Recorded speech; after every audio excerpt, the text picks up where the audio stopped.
Welcome everyone, welcome to my YouTube channel. Today we are going to discuss about meaning of survey method. आइए देखते हैं survey method क्या है।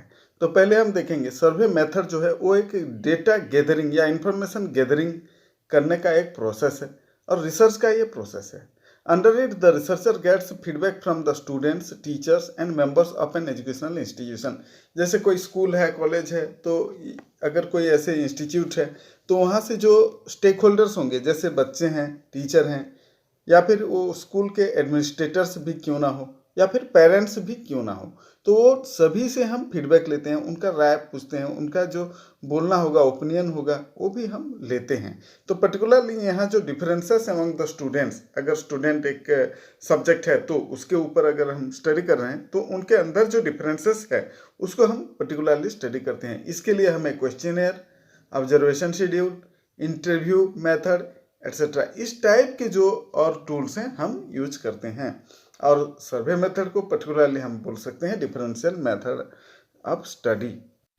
यहाँ for example जो बच्चे नहीं आते स्कूल या बीच बीच में आते हैं उनके ऊपर स्टडी करना, why the students are not coming to the school, ये एक एग्जांपल हो सकता है सर्वे मेथड का।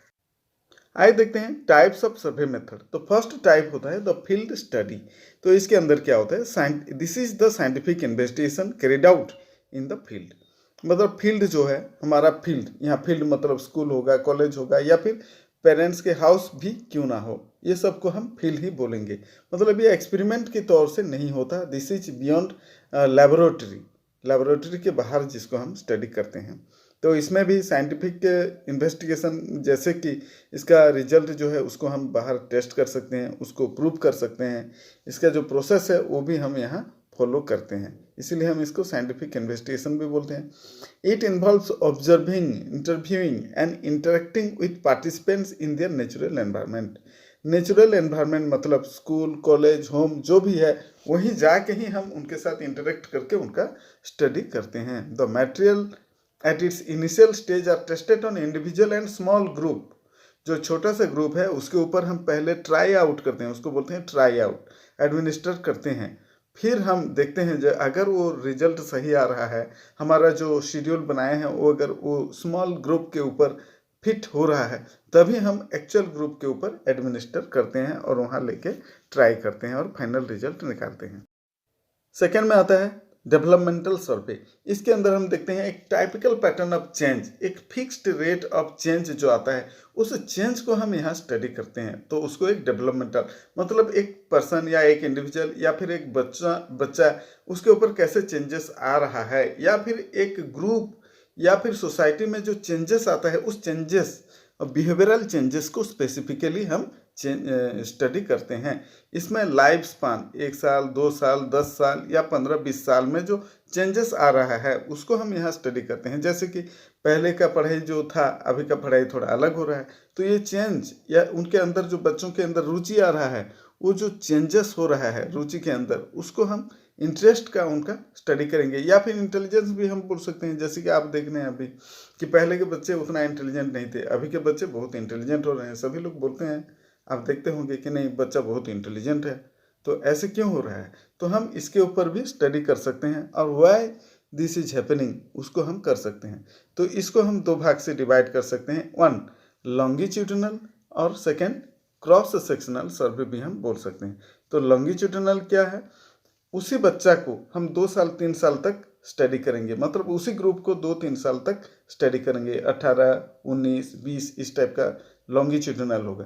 क्रॉस सेक्शनल क्या होगा, फिर उसी 2018 में ही अलग अलग बच्चों को एक साथ लेंगे, तो उसको हम क्रॉस सेक्शनल बोलेंगे, मतलब एक ही साल में उसको कंप्लीट करना है उस सर्वे को। Third one is that differential survey.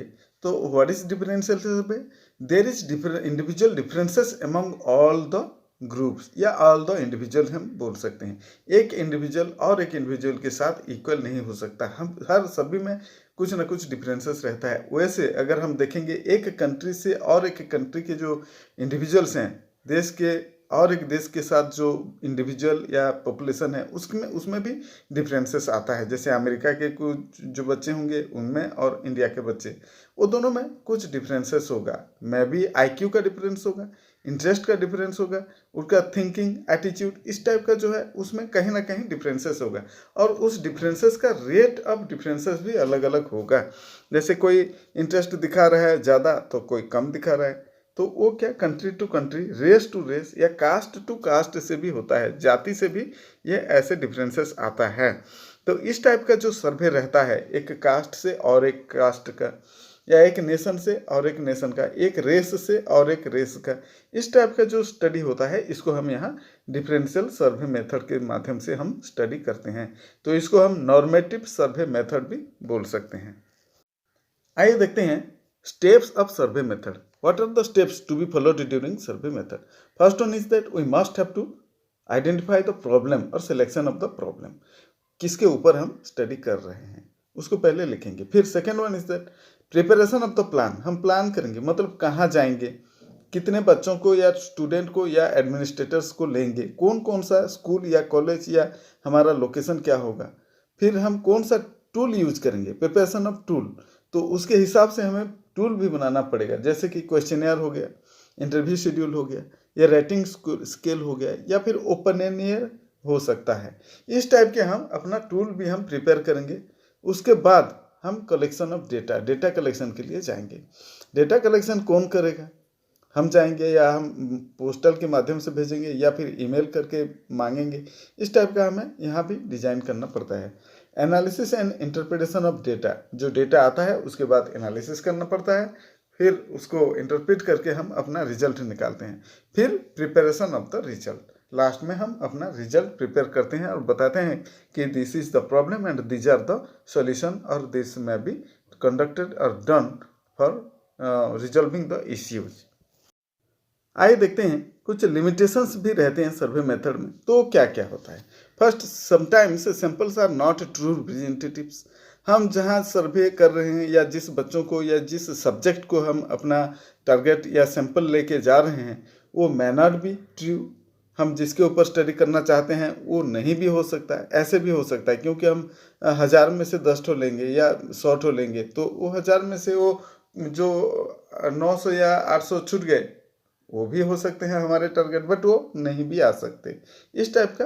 तो जिसको लिए हैं वो may not be our representative, इस टाइप का हो सकता है। This method of survey study involves much labour expenditure and time. हमें जाना पड़ता है, पैसा खर्चा करना पड़ेगा, और एक एक के पास जाएंगे या लेंगे, कलेक्शन करेंगे डेटा, तो उसमें टाइम भी कंज्यूम होता है। फिर सब्जेक्टिविटी, जो रिसर्चर रहते हैं उनका सब्जेक्टिविटी भी आ जाता है, मतलब वो खुद भी कहीं किसी के ऊपर थोड़ा बायसनेस भी आ जाएंगे या अपने मन से भी कुछ लिख देंगे भी, उसको हम कहीं रोक नहीं सकते, तो यहाँ सब्जेक्टिविटी भी आ सकता है। उसके बाद होता है लो रिलायबिलिटी एंड लो वैलिडिटी। तो इसको रिलायबल उतना भी नहीं कर सकते, वैलिड भी नहीं कर सकते, क्योंकि वो सब्जेक्टिविटी भी यहाँ आ सकता है। Hoping that this video will help U a lot for developing your educational interest, and for such types of more educational videos you can like the channel and subscribe. Thank you for watching. Bye.